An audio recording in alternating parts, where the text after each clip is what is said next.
Est-ce que les énergies vertes sont vertes? Les énergies, oui. Leur dispositif de collecte, non. Il est tributaire de la civilisation industrielle pour le moment. Et ça renvoie à la remarque précédente. Est-ce qu'on continuera à avoir des éoliennes et des panneaux solaires pour pas cher le jour où on n'aura plus que des éoliennes et des panneaux solaires pour les fabriquer? Là, la réponse c'est pas sûr. Et du reste, le ROI d'un système dans lequel vous n'auriez que du solaire et de l'éolien pour fabriquer du solaire et de l'éolien, j'ai pas fait le calcul, mais à mon avis, il dépasse pas quelques unités. Or, il y a un homme qui s'appelle Maslow qui a expliqué que pour avoir une civilisation telle que vous la connaissez aujourd'hui, il faut un EROI global du système qui soit au-dessus de 10. Ce qui est une autre manière de dire que, par exemple, les énergies vertes qui s'auto-alimenteraient permettraient pas d'avoir, comme on a aujourd'hui, le système de santé, le système éducatif, etc.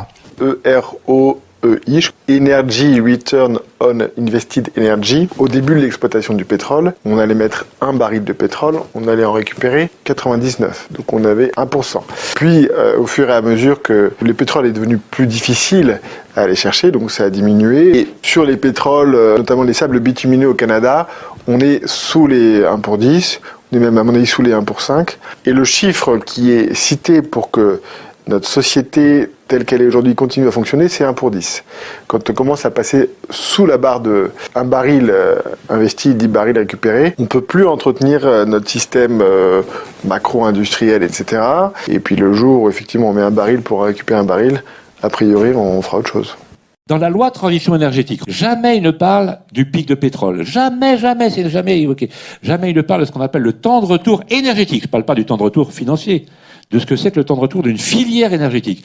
Par exemple, le temps de retour de la filière photovoltaïque. Tous les écolos adorent le photovoltaïque, c'est formidable, on transforme le soleil en électricité directe, c'est formidable. C'est une très grosse erreur. Jamais la filière photovoltaïque sera autopoïétique, comme disaient les Grecs. C'est-à-dire, elle ne pourra jamais rembourser l'énergie qu'il a fallu pour la mettre en place. Jamais. Alors que le pétrole, le nucléaire, ça, c'est de l'énergie. Alors là, ça fait très longtemps qu'ils ont remboursé, hein. Parce que c'est de la vraie énergie. Le photovoltaïque, les éoliennes, on fait plaisir aux écolos, que ce soit en France ou que ce soit ailleurs. Mais alors là, mes amis de EELV, de mon parti politique, disent « Mais non, ne dis pas ça, c'est pas vrai. On aime les éoliennes et le photovoltaïque. » Mais les gars, mais rêvez, continuez à rêver, et puis on en parle dans 10 ans.